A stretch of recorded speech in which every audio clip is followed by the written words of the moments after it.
नाज़रीन गिरामी, क्या आप जानते हैं कि पाक फ़ौज के 3 सीनियर अफसरान ने जब मुल्की राज और हसास नोयत की मालूमात दुश्मनों के हवाले करने और चंद टकों के बदले अपने ज़मीर का सौदा किया तो इन गद्दारों को कैसे पकड़ा गया और कैसे इनको कैफरे किरदार तक पहुँचाया गया। किस फ़ौजी अफसर को उसकी बीवी ने मुल्क दुश्मन सरगर्मियों में मुलव्वस पाया और किस तरीके से गिरफ़्तार करवाया। वो अफसर कौन था जो आला फ़ौजी तालीम के लिए अमेरिका गया तो अमरीकियों के लिए जासूसी शुरू कर दी। तीसरे फ़ौजी अफसर के मुल्की राजो न्याज अपने अज़ली दुश्मन भारत के स्पुर्द करने की शर्मनाक कहानी। इस वीडियो को मुकम्मल देखें, चैनल को सब्सक्राइब कर लें, बेल आइकन को प्रेस करना बिल्कुल ना भूलें। ऐसी ही इंफॉर्मेटिव वीडियोस के नोटिफिकेशन आपको बर वक्त मिलते रहेंगे। नाज़रीन गिरामी, मादरे वतन से गद्दारी करने वाले इन तीनों अफसरान का किस्सा कोई इतना पुराना नहीं, ये बिल्कुल माजी करीब का वाक़या है। यूँ समझ लें 5-6 साल का अरसा गुजर चुका है जब PMA एकेडमी के पास आउट ऑफिसर्स ने जो कुरान पर अपने मुल्की मफादात और वतन से वफादारी का हल्फ लेते हैं, इन लोगों ने अपना ईमान चंद रुपयों के एवज़ बेच दिया था। बिलतरतीब तीनों अफसरान के बारे में तफसीलन अपने नाजरीन को आगाह करूँगा। नाज़रीन गिरामी, ISPR ने 2019 में एक अनाउंसमेंट की थी जिसमें इन तीनों अफसरान के बारे में बताया था कि पाकिस्तान आर्मी के तीनों अफसरान को सज़ाएं दी गई हैं, जिनमें एक सिविलियन अफसर डॉक्टर वसीम अकरम, दूसरे नंबर पर 3 स्टार जनरल एक ब्रिगेडियर को सज़ा सुनाई गई थी। 3 स्टार जनरल को उम्र कैद थी यानी 14 साल कैद, जबकि डॉक्टर वसीम और ब्रिगेडियर को सज़ाए मौत सुनाई गई थी। इन तीनों अफसरान पर इल्ज़ाम था कि इन लोगों ने गैर मुल्की ताकतों के लिए जासूसी की है और हसास नोयत की मालूमात दुश्मनों तक पास की थी। नाज़रीन गिरामी, उस दौर में इस मामले पर जब तहकीकात शुरू हुई तो बहुत सारी कहानियाँ और किस्से अवामुन्नास तक पहुँचे, क्योंकि फ़ौज के अंदर बाज़ मसलहतों के तहत हर बात पब्लिक नहीं की जाती। तब फिर ऐसे ही अफवाहें और किस्से कहानियाँ उड़ाए जाते हैं। पाकिस्तान के दुश्मनों को खुश रखने के लिए एक अहम नाम हुसैन हक्कानी का भी लिया जाता है। हुसैन हक्कानी ऐसा बदकिस्मत शख्स है ये पाकिस्तान के नाम पर हमेशा कलंक थोपने में सर फहरिस्त रहा है। हुसैन हक्कानी एक बड़ा पढ़ा लिखा शख्स है जो वतन अजीज़ की खिदमत करने के बजाय पाकिस्तान को नुकसान पहुँचाता रहा अपनी तहरीरों से और तकरीरों से। हुसैन हक्कानी जैसे और बहुत सारे बदकिस्मत अफराद भी पाकिस्तान में पाए जाते हैं जो मादरे वतन के साथ बेवफाई करके दूसरे ममालिक से चंद वक्ती दुनियावी फ़वाइद हासिल कर लेते हैं, लेकिन इनका अंजाम पूरी दुनिया की तारीख़ में इबरतनाक ही होता है। ऐसे बेईमान लोगों को शायद इस बात का इदराक नहीं होता कि नुकसान उतना ही होगा जो अल्लाह ने मुकर्रर कर दिया, उनका बुरा चाहने से कुछ नहीं होता। इन तीनों अफसरान के बारे में गो के हिंदुस्तानी मीडिया में भी बातचीत की गई और पाक फ़ौज को नुकसान पहुंचाने की कोशिश की गई, लेकिन रूह रवां इस सारी डिसइंफॉर्मेशन का हुसैन हक्कानी ही था। हुसैन हक्कानी ने इल्ज़ाम लगाया था कि पाकिस्तानी फ़ौज के अफसरान न्यूक्लियर राज़ों को दुश्मन ताकतों को फ़रोख्त कर रहे हैं, जिसका मकसद सिर्फ ये था कि अमेरिका और मगरबी ताकतों के इस एजेंडे को ताकत दी जाए जो ये ताकतें हर प्लेटफार्म पर उजागर करती रहती हैं कि पाकिस्तान का जौहरी प्रोग्राम महफूज हाथों में नहीं है। दरअसल पाकिस्तान आर्मी के बारे में मनफी प्रोपेगेंडा किया गया था, ये आर्मी न्यूक्लियर हथियारों की हिफाजत नहीं कर सकती, ये तो ख़ुद इनके अफसरान पैसों के बदले बिक जाते हैं, जबकि किस्सा इसके बिल्कुल बरक्स था। पाकिस्तान आर्मी अपने डिसिप्लिन को मेंटेन रखने में बहुत एडवांस भी है और बहुत चौकन्ना भी रहती है। ऐसे गद्दारों और ईमान फरोशों पर पाकिस्तान आर्मी बहुत कड़ी नज़र रखती है और ऐसे गद्दार बहुत जल्द पकड़े भी जाते हैं, जैसे ये तीनों अफराद पकड़े गए थे। ताहम बवजूह पाकिस्तान आर्मी ऐसे लोगों को पब्लिक में डिस्कस नहीं करती, ताहम फ़ौज में बाकायदा सर्कुलर के ज़रिए तमाम अफसरान और जवानों को मुत्तले कर दिया जाता है ताकि कोई ऐसी जुरात न कर सके। इस कहानी का सबसे पहला किरदार 3 star general lieutenant general Javed, जिनको 14 साल की कैद सुनाई गई।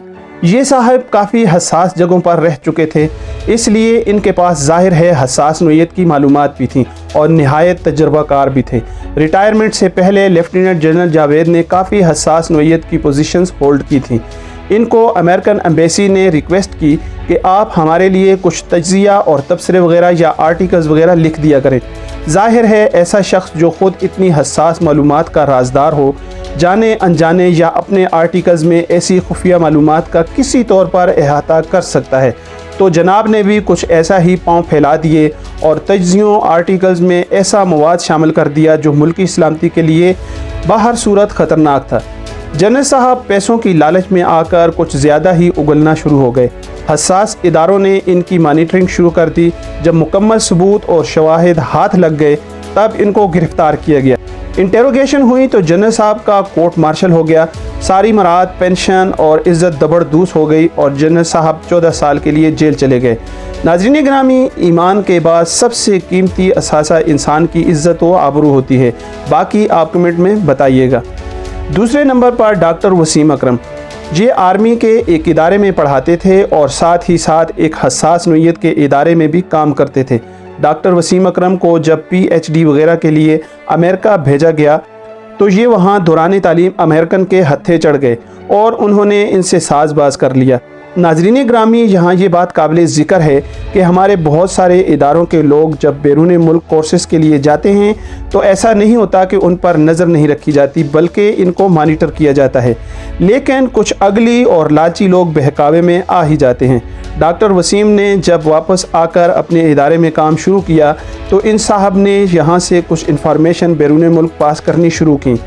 ڈاکٹر صاحب پر چونکہ حساس اداروں کی نظر تھی اور پھر ان کی سرگرمیاں مشکوک بھی تھیں، ڈاکٹر صاحب نے منی چینجز کے پھیرے وغیرہ بھی لگانے شروع کر دیے تھے، جس سے یہ بات ثابت ہو چکی تھی کہ ان کو ڈالرز وغیرہ ملتے ہیں۔ ڈاکٹر وسیم پر پکا ہاتھ ڈالنے کے لیے حساس اداروں نے جیلی انفارمیشنز ان کو دیں جس کو یہ بھانپ نہ سکے، اور پھر ان کے خلاف ایک طرح کے ثبوت بھی اکٹھے کرنے تھے، تو ان کو انگیج رکھا گیا تاکہ کوئی غلطی سرزد نہ ہو اور ڈاکٹر وسیم اکرم اصل انفارمیشن آگے پاس نہ کر سکیں۔ اس شخص کا طریقہ واردات سرے سے مشکوک تھا، کیونکہ یہ اپنے گھر کے کمرے میں بند ہو جاتا تھا اور امریکنز نے اس کو کوئی ڈیوائس دے رکھی تھی جس پر یہ ساری معلومات کو ریکارڈ کرتا تھا۔ وہ کوئی USB یا چپ وغیرہ ہو سکتی ہے جو یہ ان لوگوں کے ہاتھ میں ڈال دیتا تھا اپنی لوکیشن بدل کر۔ اس بدقسمت شخص کی بیوی کو اس پر شک گزرا کہ بندہ خود کو کیوں بند کر لیتا ہے اور آخر یہ کون سے ایسا کام کرتا ہے کہ گھر والوں سے بھی الگ تھلگ ہو جاتا ہے۔ جب اس کی بیوی کو کنفرم ہوا کہ یہ ضرور کسی ایسی سرگرمی میں ملوث ہے جس سے خدا نخواستہ ملک کو نقصان پہنچ سکتا ہے، تو اللہ کی اس بندی نے حساس اداروں کو اس کی خبر دی۔ جب یہ پکے ثبوتوں کے ساتھ انٹروگیٹ ہوا تو قبول بھی کر لیا۔ کورٹ مارشل ہوا، ساری مراد عزت و وقار زبردوز ہوا اور ڈاکٹر وسیم اکرم کو سزائے موت سنائی گئی۔ ناظرین گرامی، تیسرے نمبر پر بریگیڈیئر رضوان ہیں۔ یہ شخص پاکستان کی طرف سے ویانا میں ڈیفنس اتاشی تھا۔ یہ بہت حساس عہدہ ہوتا ہے اور اس عہدے پر تعینات شخص کے ذمے بہت سی حساس معلومات کا تحفظ کرنا ہوتا ہے، کیونکہ ممالک کے درمیان دفاعی سودوں یا ہتھیاروں کی خریداری کے جتنے بھی معاملات ہوتے ہیں وہ دفاعی اتاشی کی ذمہ داری میں آتے ہیں۔ بریگیڈیئر رضوان جس زمانے میں ویانا میں دفاعی اتاشی تھے، تب ان کے ذمے جو کام تھا اس شخص نے خیانت کی اور ایسی حساس نوعیت معلومات بھارت کے ایجنٹوں کے حوالے کی۔ اس سے قبل میں بیان کر چکا ہوں کہ ان عہدوں پر تعینات لوگوں کے بارے میں باقاعدہ معلومات جمع کی جاتی ہیں کہ خدا نخواستہ یہ لوگ کہیں ایسی سرگرمی میں ملوث تو نہیں جس سے سیکیورٹی بریچ ہو۔ بریگیڈیئر رضوان بھی حساس اداروں نے دبوچ لیے۔ پاکستان میں ان کا کورٹ مارشل ہوا اور ان کو بھی سزائے موت سنائی گئی۔ ناظرین گرامی، یہ ویڈیو آپ کو کیسی لگی کمنٹس باکس میں اپنے کمنٹ سے ضرور آگاہ کریں۔ چینل پر نئے ہیں تو چینل کو ضرور سبسکرائب کر لیں، بیل آئیکن کو پریس کرنا بالکل نہ بھولیں۔ ویڈیو کو اپنے احباب اور دوستوں کے ساتھ ضرور شیئر کریں۔ اپنے عزیزوں، رشتہ داروں، دوستوں کا سب کا خیال رکھیں۔ اگلی ویڈیو تک اللہ حافظ و ناصر۔